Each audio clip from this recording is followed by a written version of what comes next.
सज्जन हो, नमस्कार. आपण नक्षत्रांचा विचार करतो आहोत. आज आपण पुष्य नक्षत्राचा विचार करू.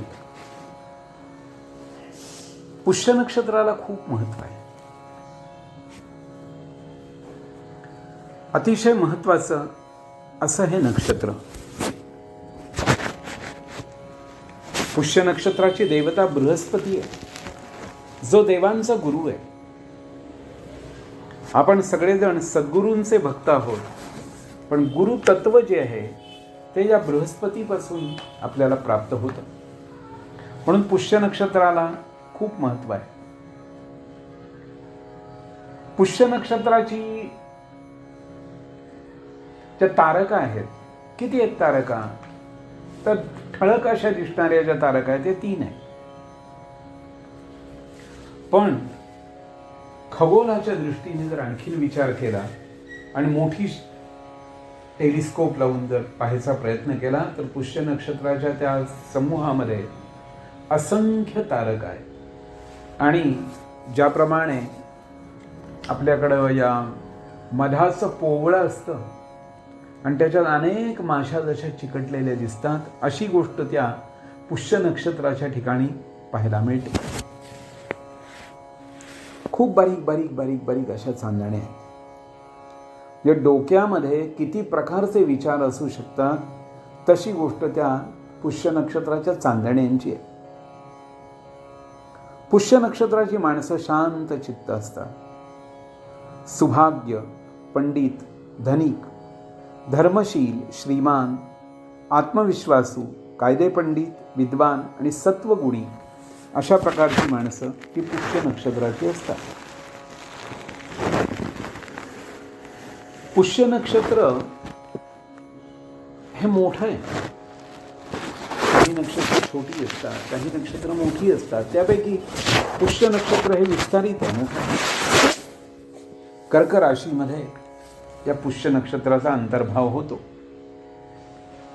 हे चतुष्पाद नक्षत्र आहे, म्हणजे याचे 4ही पाय एकाच राशीत आहे. ग्रहांची म्हणून माहिती बघायला गेलं तर पुष्य नक्षत्राचा मालक ग्रह शनी आहे. पण देवता म्हणून पाहायला गेलं तर पुष्य नक्षत्राची देवता बृहस्पती आहे. देवांचे गुरु बृहस्पती. त्यामुळे पुष्य नक्षत्राला विशेष महत्त्व दिलं जातं. पुष्य नक्षत्राचा संबंध आपण गुरुपुष्यामृत योग म्हणून त्यावेळी पाहतो. माणसं सोनं खरेदी करतात, आणखीन काही गोष्टी खरेदी करायच्या असल्या तर त्यावेळी त्या मुद्दाम आवर्जून करतात, कारण तो अमृतसिद्धी योग म्हणून मानला जातो.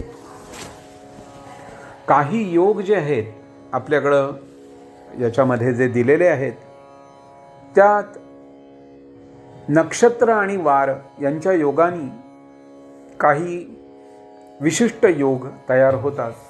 आणि त्यापैकी जो आहे तो अमृतसिद्धी योग. म्हणजे आमच्याकडे असं म्हणलंय, आदित्य हस्ते गुरुपुष्य योगे. त्यापैकी गुरुपुष्य योगावरचा जो हे संबंध येतो तो हा आहे. या पुष्य नक्षत्राच्या संबंधी आपण आणखीन काही माहिती जरूर पाहूया.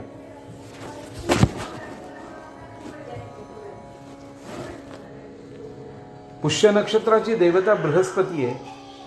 बृहती म्हणजे वाणी, आणि तिचा पती जो तो बृहस्पती. वाणी किंवा भाषेचं महत्त्व बृहस्पतीने प्रथम जाणलं.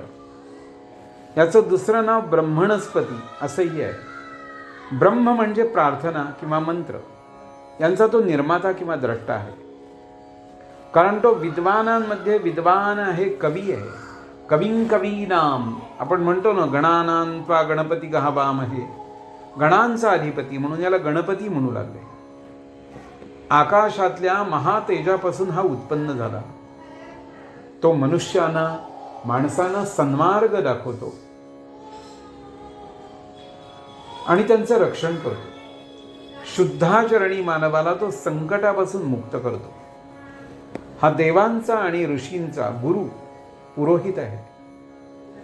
यांनी याज्ञवल्क्य ऋषींना तत्वज्ञान तत्वज्ञानाचा उपदेश केला. सूर्यकुलातला सर्वात बलाढ्य ग्रह गुरु बृहस्पती नावाने ओळखला जातो. सूर्याच्या खालोखाल गुरुचं महत्व आहे. सारावली या ज्योतिष ग्रंथामध्ये बृहस्पतीला जीव म्हटलेला आहे. कुंडलीमध्ये हा केंद्रस्थानी असला तर इतर ग्रहांना तो निष्प्रभ करतो, असं भुजबलात सांगितलेलं आहे. भुजबल नावाचा जो ग्रंथ आहे त्याच्यात हा ग्रह सुख आणि ज्ञान देणारा आहे, अमंगलाचा नाश करणारा आहे, दुष्टबुद्धीचे निवारण करणारा आहे, सुख शांती देण्यासाठी वेदामध्ये त्याचा खूप गौरव केलेला आहे. म्हणून या बृहस्पतीला बृहस्पतये नमः या मंत्राने आळवावं. पुष्य नक्षत्राचा वृक्ष म्हणून जो असेल तो आहे पिंपळ, आर्टिकसी असं त्याचं बायोलॉजिकल नाव आहे, बॉटनीतलं नाव आहे. अश्वत्थ, पिंपळ ही त्याची संस्कृत भाषेतली नाव आहे. भगवद्गीतेमध्ये असा उल्लेख आलेला आहे 10व्या अध्यायामध्ये, अश्वत्थ सर्व वृक्षाणां, सगळ्या वृक्षांमध्ये महत्वाचा वृक्ष म्हणून गणना केली तो वृक्ष अश्वत्थ आहे. अश्वत्थ मी आहे असं भगवंतांनी गीतेत म्हणले. ते त्या वृक्षाचे महत्व जाणूनच केले. हा वृक्ष भारताचंच वैशिष्ट्य आहे, कारण इतरत्र तो वाढत नाही. हा वृक्ष फार प्राचीन काळापासून पूज्य ठरलेला आहे. भगवान बुद्धांना सुद्धा या वृक्षाखाली बोधी म्हणजे ज्ञान प्राप्त झालं म्हणून गौतम बोधी वृक्ष म्हणतात. कन्येला वैधव्य येऊ नये म्हणून तिचा अश्वत्थाशी विवाह करावा असं संस्कार प्रकाशात सांगितलेलं आहे. संतान प्राप्तीसाठी किंवा नष्ट झालेली वस्तू परत मिळवण्यासाठी त्याला प्रदक्षिणा घालण्याची रूढी आहे. हा अश्वत्थ वृक्ष नित्य परिवर्तनशील आणि टवटवीत असतो. भोवतालचं वातावरण शुद्ध करतो. हा त्याचा मोठा गुण आपल्या पूर्वजांना माहीत होता म्हणून तो पवित्र ठरला. पिंपळाचं फळ हृदयाला बल देणारं आणि शीतल आहे. विषमज्वर, कृमी, कुष्ठ, दाह, विषारी परिणाम, वाचादोष, क्षय इत्यादी अनेक रोगांवर या वृक्षाचे पंचांग उपयोगी आहे. पिंपळाच्या सालींचा काढा श्वेत प्रदरावर, याची लाख रक्त वाढवणारी, अस्थि धातू सुधारणारी, रक्ताच्या कर्करोगावर औषधी आहे. वडाप्रमाणेच पिंपळ सुद्धा हजारो वर्षे टिकणारा वृक्ष आहे. तो कफ पित्त शामक आहे. उदरशूलात फळ, व्रण, जखमांवर सालीचं चूर्ण, वेदना, सूज, रक्तस्रावावर याचा चीक उपयोगी आहे. पिंपळाच्या सालीचा चहा साखर आणि गूळ घालून रोज घेतल्यास तो धातुवर्धक आणि पौष्टिक असून शक्ती आणि स्फूर्तीदायक आहे. रोगी निरोगी सगळ्यांना गुणकारी आहे. दमयकर्यांना उत्तम. पानांचं चूर्ण गूळ दुधाबरोबर घेतल्यास मलावरोध दूर होतो. कल्प म्हणून लाक्षादी चूर्ण, लाक्षादी मलम, लाक्षादी गुग्गुळ आणि लाक्षाघृत या पिंपळाच्या गोष्टी पुष्कळ उपयोगी आहेत. पिंपळाचं एक वैशिष्ट्य मुद्दाम सांगतो. पिंपळाचं झाड जे उगवलं जातं ना ते काकविष्ठेमधून होतं. कावळ्यांनी पिंपळाची फळं खाल्ल्यानंतर त्यांच्या विष्ठेमधून ते बीज पडल्यानंतर पिंपळ उगवतं.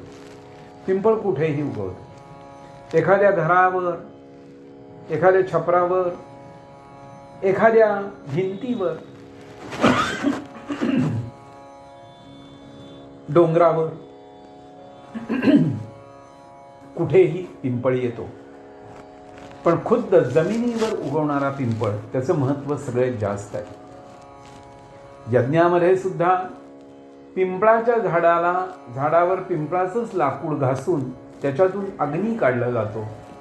आरणी म्हणून त्याला म्हणतात. त्याच्यातून पिंपळावर पिंपळ घासून अग्नी निर्माण होतो. पिंपळाचं झाड, वडाचं झाड ही झाडं जी आहेत ही उन्हाळ्याच्या दिवसात हवेतलं पाणी शोषून ते मुळाकडे आणून ठेवतात आणि पावसाळ्यामध्ये पावसाचं पाणी पानांकडे घेऊन जातात. म्हणजे पाऊस नाही पडला तरी पिंपळाचं झाड वठत नाही किंवा वाळून जात नाही, कारण हवेतली आर्द्रता ते रोज शोषून घेत असतं. प्रत्येक महिन्यात, प्रत्येक आठवड्यात, दर शनिवारी लक्ष्मीनारायण पिंपळाच्या झाडाला भेट देतात. म्हणून दर शनिवारी पिंपळाचं दर्शन अवश्य घ्यावं. पिंपळाच्या झाडापाशी बसून विष्णू सहस्रनाम म्हणावं. खास करून गर्भिणी स्त्रियांनी पिंपळाच्या झाडाला मुद्दाम प्रदक्षिणा घालाव्या आणि विष्णू सहस्रनामाचा पाठ करावा. पिंपळाच्या पानांमध्ये पारा असतो, वनस्पतीजन्य पारा त्याच्यात असतो. म्हणून ज्यांना भूतबाधा किंवा काहीतरी पीडा झालेली आहे अशा माणसांनी पिंपळाच्या पानावर गरम भात घालून तो भात खावा.